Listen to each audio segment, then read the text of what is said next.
This video is brought to you by Cool green clothing coming straight up out of that DMV.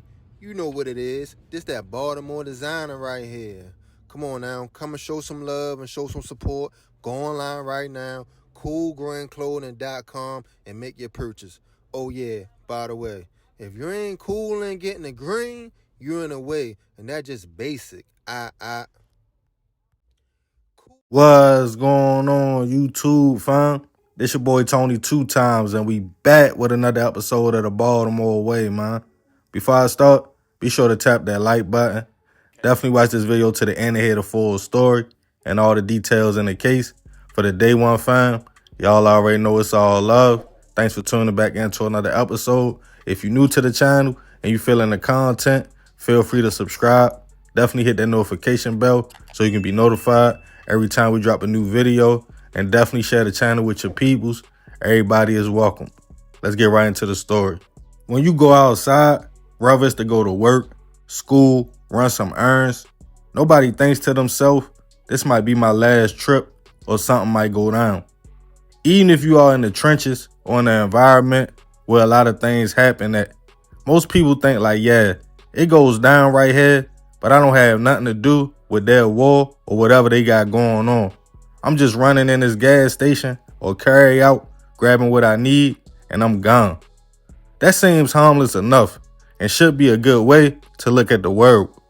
But in reality, if you come from them environments, then you understand how easily things can go left.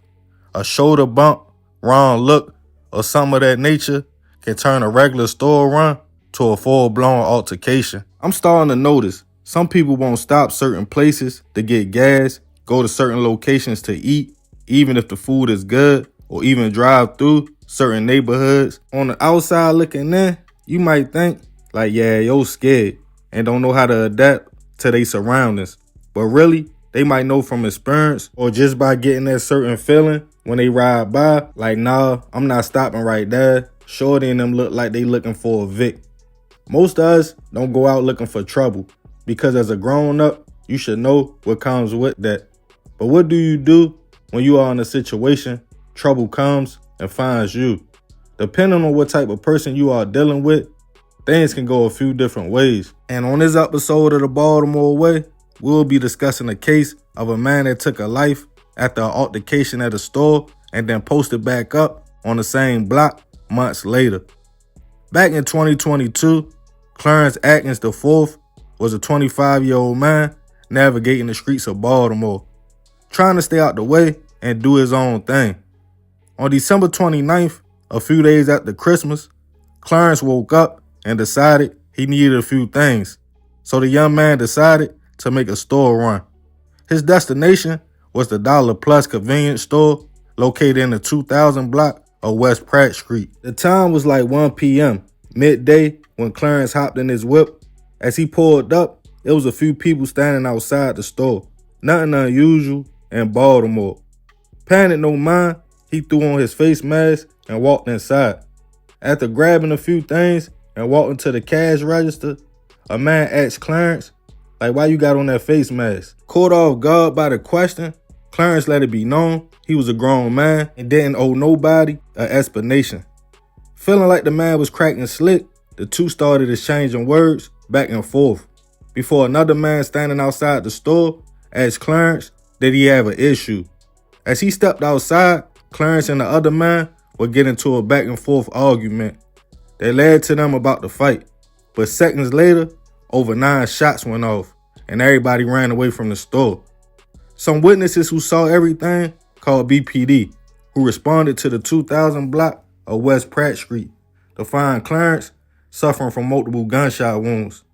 He was rushed to a local hospital, but unfortunately pronounced gone later on that day. Back on the scene was items witnesses claimed the shooter was trying to get rid of, and people told police Clarence was just walking back to his whip when the shots went off.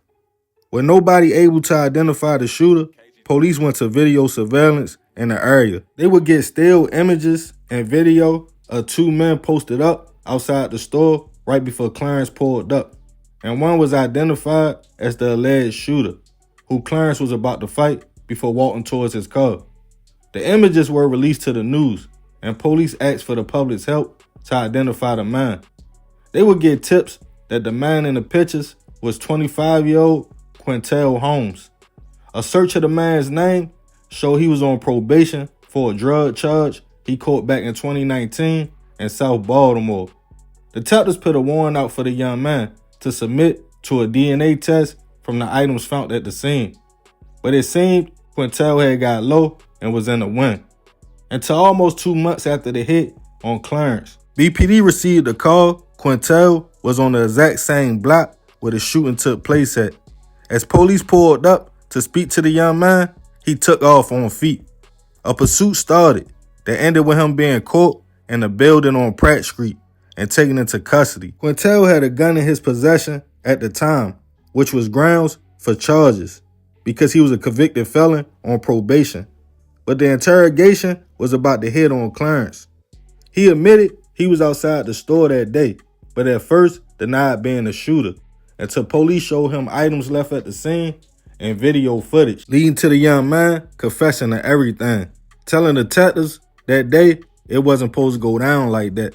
He posted up early like he did every morning, smoked a little grass, took a butte or some boxing for out-of-towners. He for later that day popping a molly as well. So by the time Clarence pulled up, he was fried. He claimed he was just in his own world when he saw Clarence arguing with his mans inside the store. That's when he stepped in, asked the man was it an issue, but Clarence didn't back down, and the argument quickly went to shots going off. With his confession, Quintel was charged with first-degree hit and handgun violations. As the gun was tested, police stated it was the same gun used in the shooting. Quintel was taken into custody, held on no bail. As everyone was shocked, he would come back to the same block with the same gun used in the hit with a warrant out for his arrest. It was determined before that day that none of the men knew each other. As the case started going to court, Quintel's attorneys argued that the young man's mental state was off at the time. He had been through a lot, losing his mother, grandmother, best friend, and 1-year-old son not too far apart from each other. Growing up in dysfunction with his peoples getting high and his father not being around, they claimed the young man had prolonged grief disorder that impacted his emotions, the way he thought about things, and actions, along with him being high the day of the hit. His attorney argued for a plea and minimum sentence so Quintel could at least one day reunite with his daughter, who was 5 years old at the time. The prosecution, however, stated it was a classic Baltimore situation, a misinterpretation and a bruised ego, that Clarence wasn't scared. Quintel apologized to Clarence's family and agreed to plead guilty to second-degree hit and weapon charges to save them the grief of a long trial. In the end, he was sentenced to 60 years, all suspended but 48. As the judge pointed out the cycle, stating now the same pain he faced growing up without his father, his daughter will now have to face the same situation. Rest in peace to Clarence. I send my prayers and condolences to his family. Really, it was nothing he could have did to avoid this. He wasn't looking for trouble. It was just a normal day and a normal store run. Any of us could have been in the same situation. It's messed up when you lose your life over a petty situation. But unfortunately, when egos collide and one person wants to show they all like that or tougher than you, petty situations turn to serious things happening. Now one life is gone and another doing 50 years over an argument that your man started that's still out here free. But hey, that's the Baltimore way. Man, crazy story. Rest in peace, that young man. I ain't gonna talk too much more about this one. Let me know what y'all think about the situation in the comments. I appreciate you if you made it to the end. This is another episode of the Baltimore Way. It's your boy Tony 2 times. Love, fam. I'm out.